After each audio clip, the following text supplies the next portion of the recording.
In a busy town, there was a merchant who supported his family by selling salt. He had a wife and 2 kids. His older son was really shy and a bit reserved, while the younger one was more confident and outgoing. People often thought the older son was a bit of a softie because of his quiet nature and would take advantage of his innocence. But he never complained about it.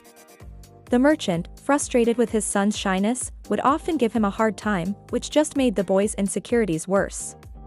As he grew up, his lack of confidence started affecting his studies.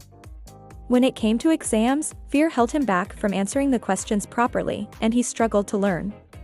As the boy grew into a young man, his father asked him to help out with the family business. He was scared to let his dad down, so he agreed, but his nerves led to plenty of mistakes. One day, some dodgy blokes showed up at the shop, claiming they were sent by his dad. They took all the salt bags, and the young man hesitated, not sure what to do. When his father came back and found the shop empty, he was furious and blamed his son for the loss. Humiliated and feeling useless, the boy wandered down to the river, thinking about ending it all. Just then, a young disciple came past and stopped him. The boy told him how he felt that his life was pointless, and that he'd never amount to anything. The disciple listened and said that, as long as he was still alive, he could overcome failure and achieve something great. The boy followed the disciple to the ashram of a wise sage, where the old master was meditating under a tree. The young man felt hopeless, but the sage promised he could help.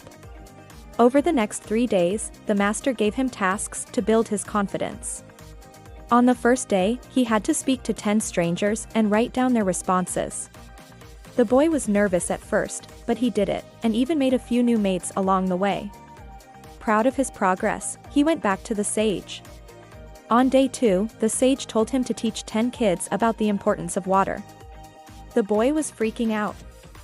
"I don't have the education for this," he protested. The sage smiled and said, "These kids don't know you're uneducated. Just share what you know."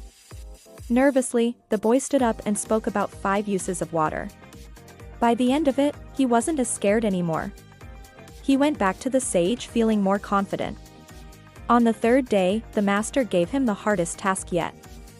He told the boy to go back to his father and ask for forgiveness. Terrified, the boy said, "No way, he'll never forgive me." The sage responded firmly, "If you don't do this, I won't give you the answer you seek." Gathering every bit of courage, the boy went home and humbly apologized to his father, promising to prove his worth. Seeing the change in his son, the merchant forgave him and gave him another chance in the business. When the young man returned to the sage and asked for the secret to success, the sage smiled and said, "You've already figured it out. Your biggest enemy wasn't your shyness, it was your fear of how others see you.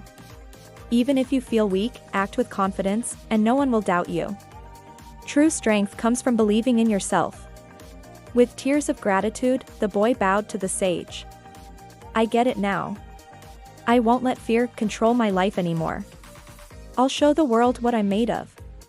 Years later, that same boy became a successful businessman, known for his wisdom and confidence. He realized that confidence isn't something we're born with, it's something we build. Even the shyest person can become strong if they choose to believe in themselves. Our biggest limits exist only in our minds. Fear and doubt can hold us back, but courage and persistence can change everything. The young man thought he was doomed to fail, but by facing his fears, he transformed his life. Confidence grows when we step outside our comfort zones. The world sees us the way we choose to show up. Believe in yourself, take small steps forward, and you'll find strength you never knew you had.